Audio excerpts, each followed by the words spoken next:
Je vous remercie, Monsieur le Président. Le système de santé de notre pays est malade aujourd'hui des politiques de réorganisation menées depuis 40 ans, souvent au nom de considérations budgétaires. Le projet de loi que nous examinons aujourd'hui poursuit la même logique. Si nous sommes plutôt favorables aux articles 1 et 2 examinés ce jour, nous pensons que le voile doit être déchiré sur la réalité de la santé publique en France. Depuis 4 ans, l'espérance de vie est au même niveau, 79,4 ans pour les hommes, 85,3 pour les femmes, chiffre de 2018. La France est par ailleurs mal classée en Europe en ce qui concerne l'espérance de vie en bonne santé. Ainsi, les hommes dans notre pays vivent en moyenne 10 mois de moins en bonne santé que dans le reste de l'Europe. En 2016, 62,7 ans en France, 63,5 ans en Europe. La répartition de l'offre de soins est inégalitaire. Le nombre de médecins généralistes a ainsi diminué de 8,4% entre 2007 et 2016. Le service public hospitalier est particulièrement touché.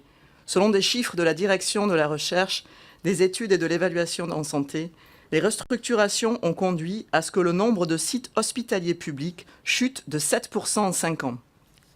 Pourtant, la préservation de l'hôpital public devrait être la première priorité des politiques santé, afin qu'il ne sombre pas dans des logiques marchandes. Hélas, il n'en est rien.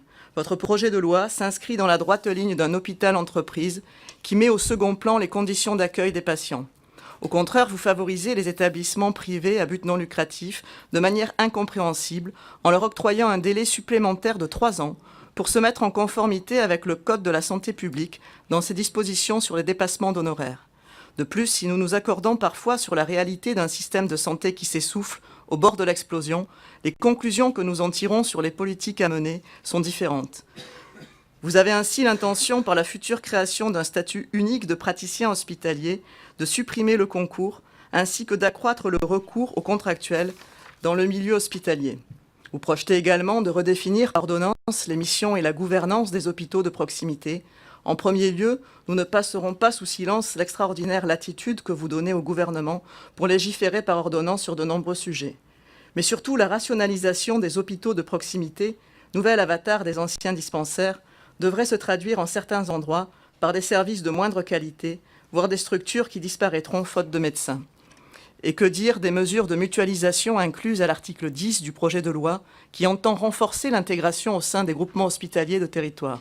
Là encore, le service public de santé se fait plus rare et plus éloigné des populations. Enfin, des enjeux essentiels sont délibérément occultés par votre projet de loi.